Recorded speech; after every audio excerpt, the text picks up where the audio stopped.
Hey Fish Tube, how's it going? So, it's been a hectic couple days. This morning I had plans to finish my rack and get everything painted, and my gutters on my house started overflowing. Well, I guess in the summer we had pigeons on the roof that we didn't know about.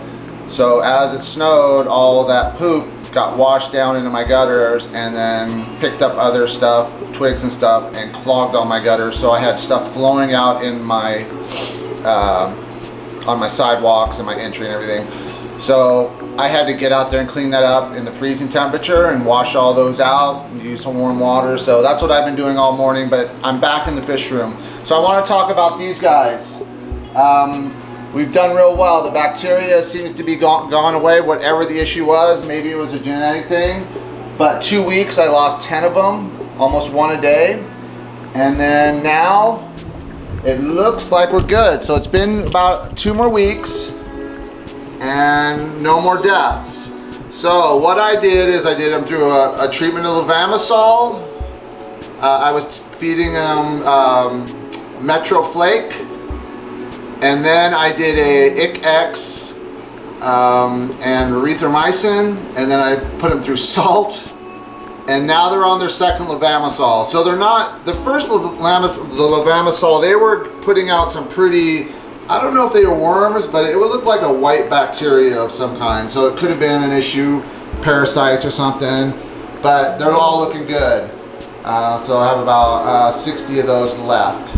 And these are the parents. So this guy's pretty amazing. So this is actually a brother of the parents. So I'm gonna breed him because he has that red in him, and red and black, which I like, so almost no white. And then his little brother there is all orange.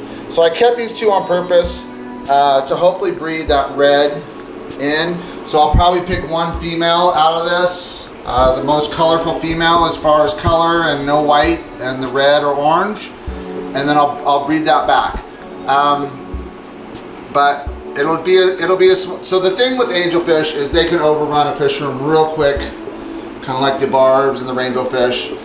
So I'll be real careful about breeding them, and I'll probably do one spawn, because one spawn I can get about 200 of them, so that's all I need.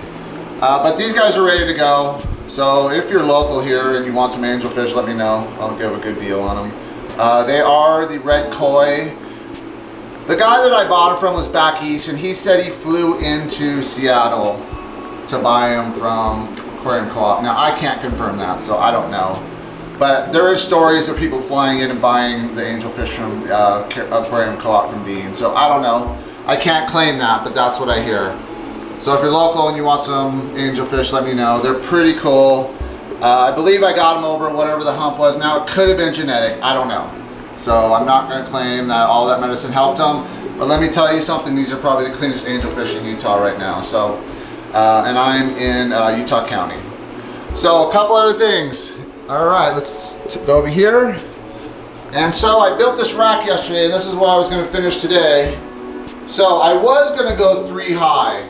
So I built this a little low, and I'm kind of kicking myself now, but what's nice is I built the rack purposely to hold the weight, so I have another support under there because it's just over 4 feet. So 4 feet is my comfortable zone for not putting supports in.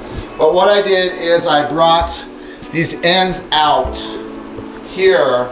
So if I want to add a third ever, I can just wrap it on the outside, put it up here, and then support it. And then what I might do is, because 20 highs are so tall, well not so tall, but they're tall, they would hit that pipe up there. So what I might do is bring it down a little bit and then put a 20 long and maybe a 10. I don't really need 10s though, so I don't know exactly what I'm going to do. If I can extend a little bit, I might be able to squeeze 2 20 longs on top there, and that might work too. But I haven't decided, but this will get me through. So I'm going to paint these bottoms. These tanks came this way. I paid about 60 cents a gallon for them painted. But I need those bottoms painted. I don't like that clear all the way through. I could put wood down like this and be okay. So this one has wood, but it's not painted. So this tank's not painted because I like the openness of being able to walk into my room and see all the way around the tank. So it's just one of those center tanks. So I don't know what I'm going to do. It's probably going to be eventually a discus grow out tank. But another thing I've done is, so this is going to go into my breeding discus rack. And so I built this stand the other day for my, I think it's a 33. So I didn't buy this acrylic. I went to buy an air pump from a guy, and we were walking through his garage, and he said, "Hey, are you interested in a tank?" I'm not really into acrylic. He said, "I'll give it to you for $10." I said, "Okay." It's a sea clear, so it's a nice tank. I would imagine it's a few $100 tank, few $100s. But he gave it to me for $10. I said, "What the heck? I'll do it." But what's nice is it's gonna fit snugly right in this spot.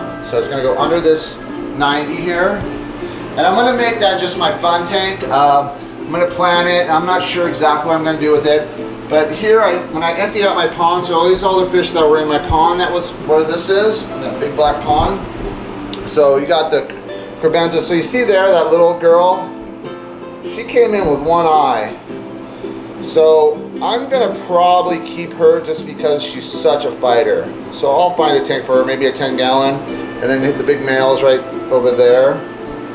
And then you got the Odessa barbs, which I probably won't breed again. I really like them, but I've bred a few hundred of those, and those are spread out all over Utah. And my brother-in-law just started at 130, and he's got a bunch of those in there, so I feel pretty confident. But I didn't realize I have only males left, so I could get a couple females and sell a couple males. And so those are the Great Sage Select Aquatics. So those are gonna go.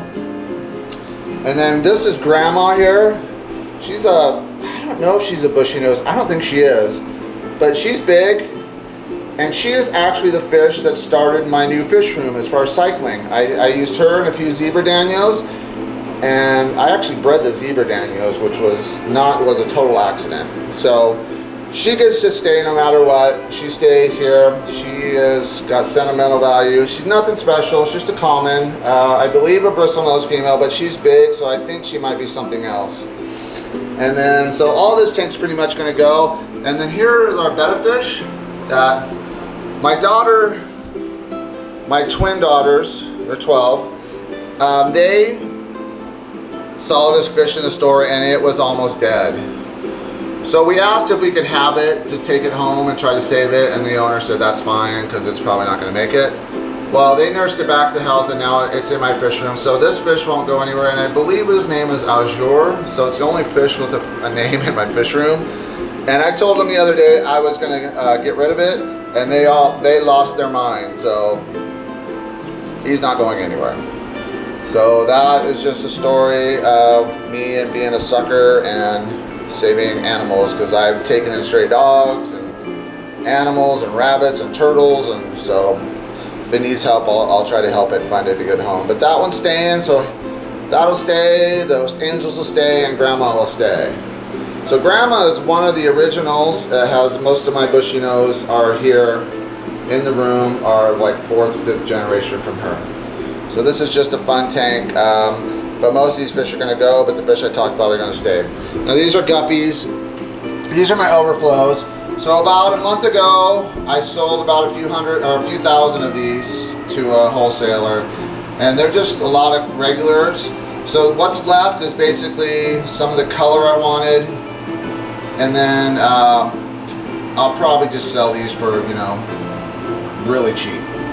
And then down here is something I don't think I've ever shown. So this is a little project, and this is just something that I have. These are red coral platies.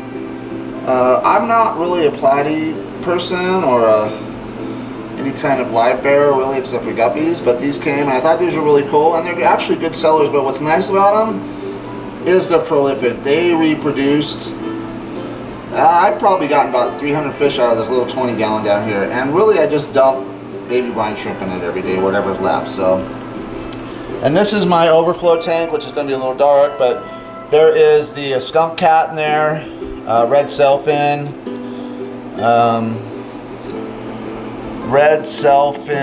Corridora, and then some green dragons, and then some common plecos, I think, too. And then here is this guy. He's looking good. He actually started to eat pellets finally. I can't believe it. So pretty happy about that. He's getting better by the day. So I'm going to try to get him into a tank with another one, but it's going to be tough because he's a little aggressive when he's healthy. So we'll see what we can do and try to get him a help, because he's really perked up since he can see these guys all the time. So he really likes to watch these guys. So And these are the Royal Farawala. I call them twig cats, but wood cats, whatever. But so 14 of them came in. On the first day, 3 or 4 died. Now, after looking at them really close, they all had sunken bellies. So they're under treatment right now. And there's 10 left, and the 10 that are left. So when they start to go down, all look pretty good. They start to get like an opaqueness to them. They lose all that pattern. And when that happens, it's pretty much done. So within 2 days, I lost 4 of them, but there's 10 left, and they all look good. And they're all eating real well. So I put them through a quick metro treatment, and then I put them through Icex and erythromycin. So right now they're sitting in that, and they really perked up on that. So hopefully that'll help them. And then eventually I'll do a little Bamisol because I believe they got parasites. So we'll see what we can do with them. These guys are looking good, all healthy, and she's ready for a partner, but I haven't got one yet. So I'm on the lookout for a nice red fish, if you know anybody. And then the cross heckle wild. And then Max Discus are looking really good. They perked up in the last few days. And our little piggies, they're piggies. And then here's his brother, the wild. The rams, they haven't bred yet. And then I have the Adolphi, which are just kind of hanging out. The Sturbis, which are fun, I like them. I took out the male Super Red because he produced three in a row. So I do a little different on the Plecos. I do 2 females and a male, and then I pull the male.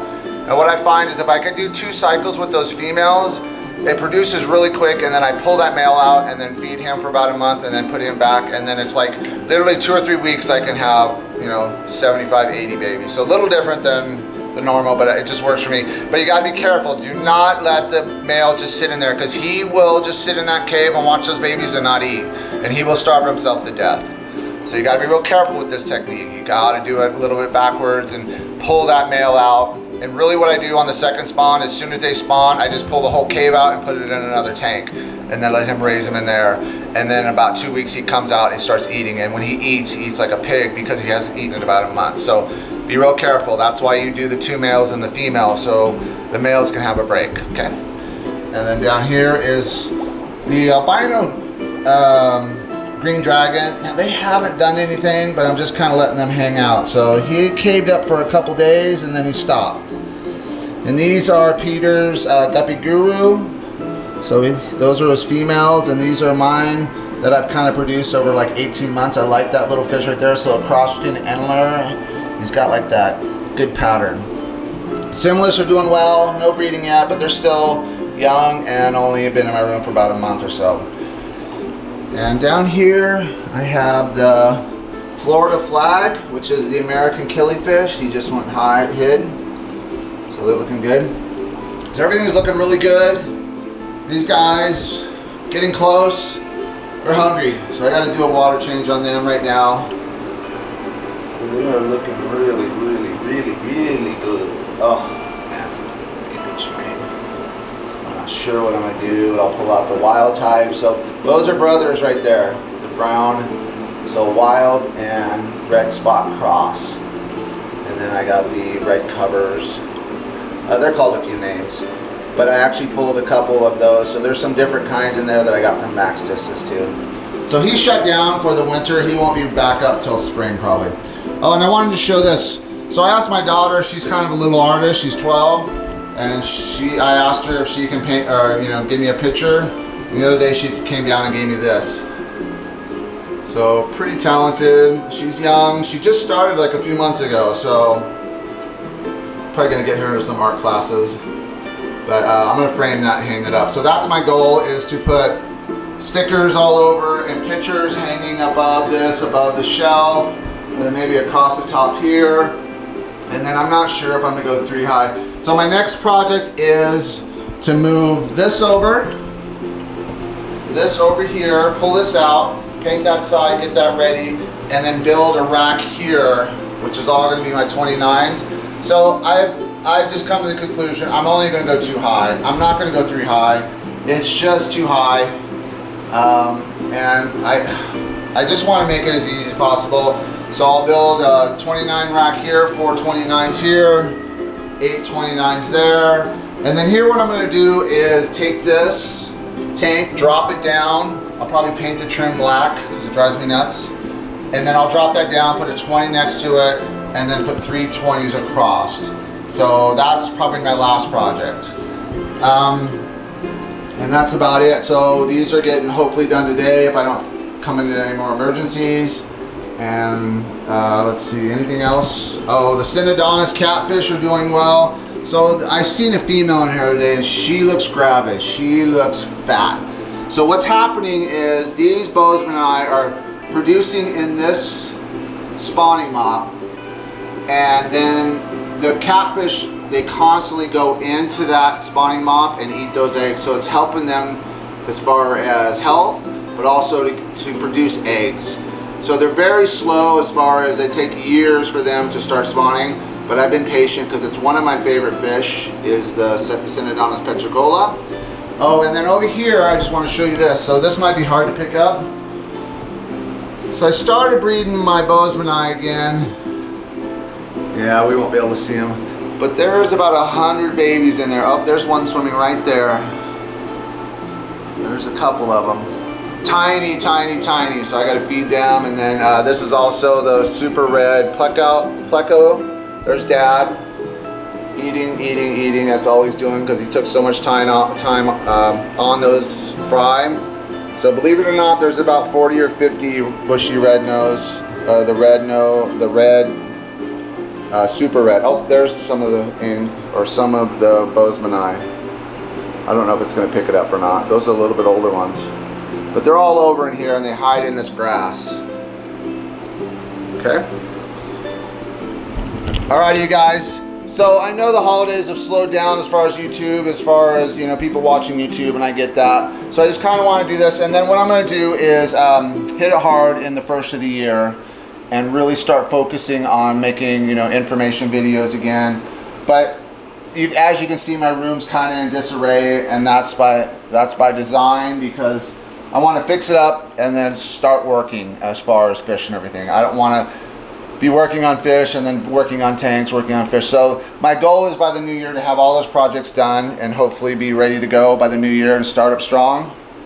And that's about it. So I really appreciate everybody who subscribed to my channel. If you haven't, consider it, but only if you're interested. If you're not, I understand, because I watch YouTube and I only subscribe to something that really, you know, I feel makes a difference. So that's about it. And I just want to wish everyone a happy holiday and take care. Bye.